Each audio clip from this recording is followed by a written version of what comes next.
Hai guys, kembali lagi bersama aku Lisa.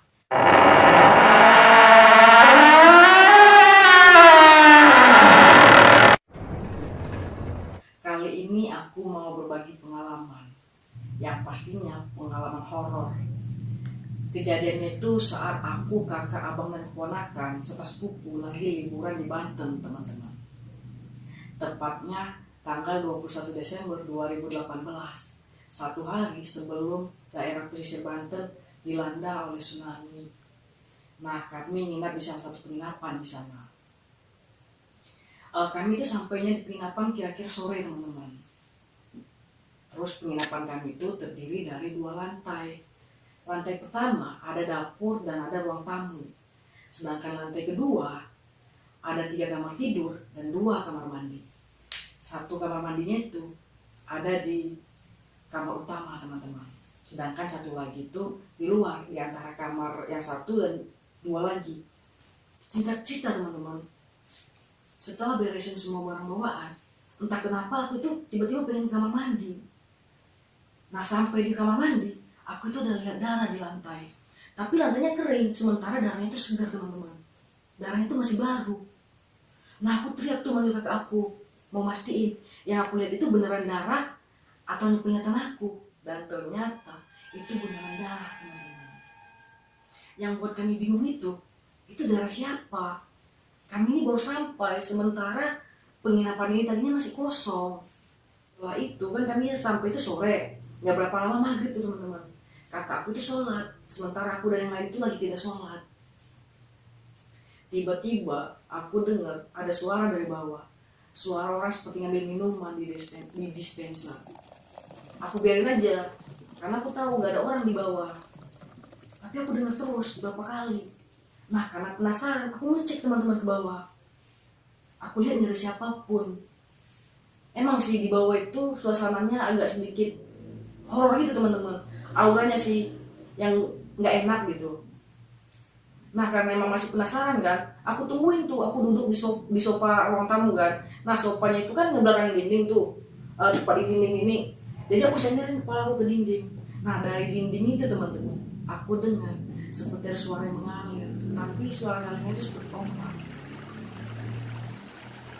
Karena penasaran, aku tempelin lama tuh kepalaku di dinding, memastiinnya gitu kan, atau pendengaran aku nih yang salah. Terus tiba-tiba dari sudut mataku, aku melihat ada orang berjalan, teman-teman. Aku ikutin ke arah dapur. Bentuknya itu kalau kita buat jadi manusia, bentuknya itu laki-laki, teman-teman. Bedanya yang aku lihat itu bentuknya dari kepala sampai kaki hitam, teman-teman, seperti bayangan. Terus karena emang shock, aku lari dong balik ke kamar. Ayo udah aku situ, aku mikir saat itu seperti itu kan, teman-teman.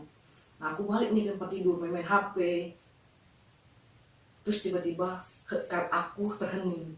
Aku ada dengar suara orang ngobrol dari ruang sebelah, teman-teman. Jadi penginapan kami itu kayak rumah gandeng 2 gitu. Habis itu parkir mobil. Nah, gandeng 2 lagi, parkir mobil lagi gitu.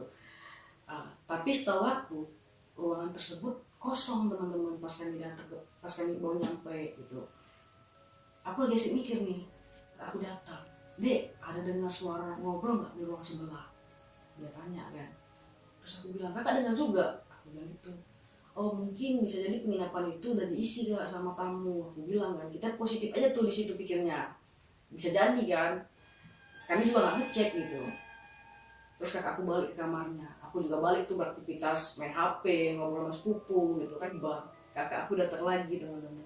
Dia bilang, itu ada suara aneh lagi, suara hewan tapi suaranya kayak ketawa dari bawah, dia bilang. Nah, aku tuh tipe orang yang penasaran, teman-teman. Ya udah bentar aku cek, aku bilang kan. Aku ikutin tuh semua suaranya, dan ternyata suara itu berasal dari luar, teman-teman. Berasal dari dekat pintu masuk penginapan kami. Terus pas aku keluar tuh, aku ada lihat perempuan. Nah, bodohnya aku bertanya di situ, Kak, ini suara binatang apa ya? Kok suaranya aneh gitu? Terus dia diam, teman-teman, agak lama diamnya. Dia jawab nggak tahu, katanya. Dan setelah itu aku karena emang kebetulan dari luar, aku sekali ngecek ke ruang sebelah. Kan tadi kami ada dengar suara tuh dari ruang sebelah gitu kan. Cek doang gitu. Aku cek tuh. Lah, kok ruangannya gelap? lampu di dalam dan luar mati gitu. Terus aku mau tanya lagi nih sama perempuan tadi, aku balikin lagi badan aku kan, udah nggak ada. Padahal itu selisih waktunya cuma bentar teman-teman. Terus aku terdiam, terbodoh gitu kan, duduk di teras depan penginapan kami. Nggak berapa lama lewat tuh abang-abang. Aku tanya, bang maaf, ini ruang sebelah udah diisi ya? Aku tanya gitu kan. Enggak kak, ini ruangannya kosong, belum ada yang isi, belum ada tamu, dia bilang. Terus aku bilang, lah tadi kan ada dengar suara loh bang, dari ruang sebelah. Masa iya kosong? Iya kak, emang kosong, belum ada tamu, dia bilang. Terus aku tanya lagi, oh iya bang, terus tadi abang ada ini nggak lihat kakak-kakak karyawan sini juga? Tadi aku mau tanya juga sama dia soal ruang sebelah, tapi tiba-tiba pas aku mau tanya orangnya udah nggak ada. Nah abang itu bilang gini teman-teman, kak maaf ya sebelumnya, ini kan penginapannya dekat pantai, kalau bisa lebih hati-hati kak, karena emang di situ banyak hal-hal horor gitu, dan banyak pengunjung udah yang ngalamin hal horor tersebut. Dia bilang gitu teman-teman. Makin tuh bodoh dong aku gitu. Jadi pas abang itu pergi, aku itu masih di luar teman-teman. Kebetulan aku pas turun ke bawah itu, keluar itu bawa HP gitu kan.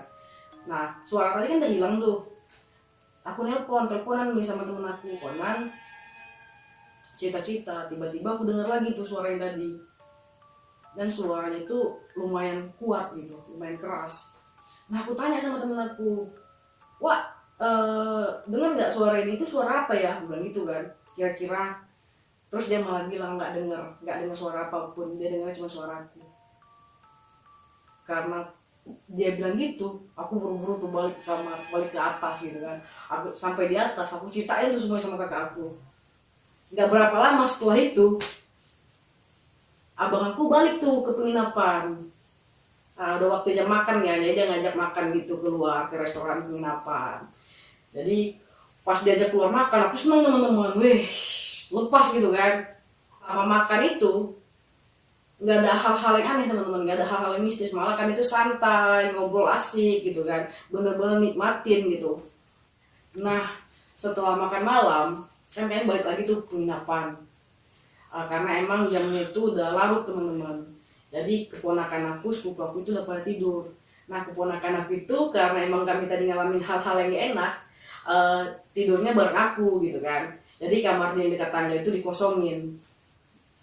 Yang saat yang lain udah pada tidur, aku itu masih belum bisa tidur teman-teman. Jadi aku itu masih duduk di jendela kamar, kebetulan jendela itu lumayan besar, jadi kita bisa duduk gitu kan sambil mandang keluar gitu. Nah di situ aku selain mandang keluar, aku mikirin yang tadi gitu kan. Nah, karena emang udah larut, aku juga mau tidur teman-teman. Karena besok itu aktivitas kami lumayan padat gitu kan. Nah baru aku mau pejamin mata nih, tiba-tiba kamar itu mendadak jadi dingin teman-teman. Terus aku ngerasa seperti ada tangan yang lagi nempel gitu, gimana ya Mbak ya, yang lagi megang pundak aku gitu. Nah kan aku tidurnya tuh nyamping teman-teman, jadi aku ngebelakangin jendela tadi gitu. Pas aku mau lihat ini ke arah tangan itu, badan aku kaku teman-teman, kayak nggak bisa gerak. Yang gerak itu cuma mata gitu, itu pun dari sudut mata gitu kan. Terus aku melihat ada tangan, tapi aku lihat itu cuma jari-jari teman-teman, jari-jari itu pucat. Badan aku itu berat kali gitu, mau gerak mau ngeliat itu nggak bisa. Aku tuh baca doa di situ, bermacam-macam doa yang aku baca, dan akhirnya emang bisa gerak gitu kan pada akhirnya. Terus aku melihat sosok perempuan itu lagi teman-teman. Aku kan nggak tidur tuh sampai subuh karena emang masih terbayang-bayang kan sama tangan yang genggam pundak aku itu gitu. Terus aku emang nggak ceritain masalah ini sama kakak aku teman-teman, karena kakak aku tuh orang parnoan gitu. Aku masih mikir masih ada satu malam lagi nih di sini gitu. Udahlah skip aja dulu ceritanya. Siang itu kan beraktivitas seperti biasa teman-teman, jalan-jalan, main ke pantai gitu kan. Dan malamnya aku itu sempat mikir gini, aduh datang lagi nggak ya, ada lagi nggak ya gangguan gitu. Tapi tiba-tiba abang aku teriak-teriak, ada tsunami, saya bilang teman-teman. Ternyata di luar itu udah pada heboh, orang itu udah pada lari, bahkan ada yang udah penuh lumpur gitu. Nah, karena untuk menghindari tsunami itu, kami pergi teman-teman dari penginapan itu, pergi nyari penginapan lain yang berada di dataran lebih tinggi gitu.